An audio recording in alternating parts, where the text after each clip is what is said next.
আপনার যদি হ্যাডাম থাকতো তাহলে আমার এতগুলা রুগী আছে, এই রুগীকে আমরা আমাদের জায়গায় শিফট করাই নিচ্ছি, হাসপাতাল বন্ধ করে দিব। আপনি এই জায়গায় মানবতার গান গাবেন, মানবীয় হতে বলবেন, আবার হাসপাতাল বন্ধ করে দিবেন। এটা আসলে অনেক সময় ঈর্ষা পরায়ণ হয়ে আমরা দেখতে পাচ্ছি অনেক সিদ্ধান্ত এখন বাস্তবায়ন হচ্ছে। ঢাকা শহরে এই ব্যবস্থাপনায় আদিন মানুষের জন্য ট্রিটমেন্ট করে, আমরা যতটুকু খবর রাখি, যতটুকু যোগাযোগ রাখি, অ্যাম্বুলেন্স সার্ভিস থেকে শুরু করে মানুষের ট্রিটমেন্ট মানুষই বলবে, আমরা কোনো বেনিফিশিয়ারি না, তাদের সাথে আমরা প্রাতিষ্ঠানিকভাবে জড়িত না, কিন্তু মানুষ তাদের দ্বারা উপকৃত হয়। এখন তাদের দ্বারা এই দুর্ঘটনা হয়েছে, তারা স্বীকার করছে, সরকার তাদেরকে বাধ্য করবে যে তোমাদের এই টাকা দিতে হবে এবং এরকম কেন হলো তার জন্য কারণ দর্শাতে হবে, এইগুলা রিকভারি তোমরা কতদূর করতেছ সেটার জন্য টাইম ফ্রেম বেঁধে দিতে হবে। কিন্তু এটার দ্বারা আপনি হাসপাতালকেই বন্ধ করে দিলেন, এটা কি কোনো সলভ হলো না আরো বিপদ বাড়লো? এটা কিন্তু একটা মূল্যায়নের দাবি রাখে। আমি ছোট্ট একটা পয়েন্ট বলি, হাসপাতালকে আজকের থেকে লাইসেন্স বাতিল করে দেওয়া হলো।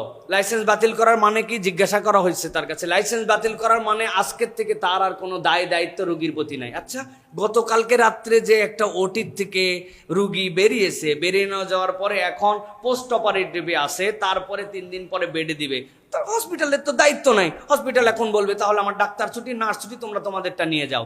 তা আপনি এইরকম আইসিইউ এর রুগী, এরকম ভর্তি রুগী, এরকম অপারেশনের রুগী বন্ধ করে দিলেন, তাহলে আপনি এইটা বলতে পারতেন যে আগামী 7 দিন পরে এই তারিখে হসপিটালের লাইসেন্স বাতিল করা হবে, এই 7 দিনের মধ্যে রুগীরা ডিসচার্জ হন।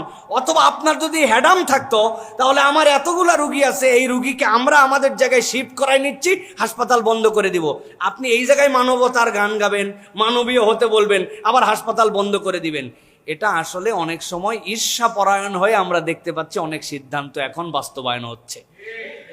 সুতরাং আমাদের দাবি থাকবে যে কোনো হাসপাতাল যদি কোনো রকম অন্যায় করে তাহলে তাদের এই পানিশমেন্টের ব্যবস্থা, মনিটরিং এর ব্যবস্থা, এইগুলোর জন্য যথাযথ কর্তৃপক্ষের দায়িত্বশীলতার জায়গা থাকতে হবে। কিন্তু বাংলাদেশের মতো জায়গাতে কোনো হাসপাতাল বন্ধ করে দেওয়া, একদম তাও ছাপরি টাইপের হাসপাতাল না, যেখানে স্টাফ, যেখানে অজস্র মানুষজন নানান কিছু আছেন। আরেকটা জিনিস, আমি 2-1 আদিন হাসপাতালে গেছি, এই যে একটা কথা চাউর হয়েছে না, হাসপাতালের ভিতরে বেকারি কেন? আপনি জানেন সব রুগীর অ্যাটেন্ডেন্স সকালবেলা সকলকে খাবার দেয়, বিকালবেলা সকলকে খাবার দেয়। এই খাবারগুলা কোত্থেকে আসে? এত সস্তায় কিভাবে দেয়? এই সস্তায় দেয়, নিজেরা এটা উৎপাদন করে বলে দেয়। দুনিয়ার কোনো হাসপাতাল আছে অ্যাটেন্ডেন্সকে খাবার দেয়? সকাল বিকাল তারা এই খাবারগুলা প্রোভাইড করার জন্য চেষ্টা করে।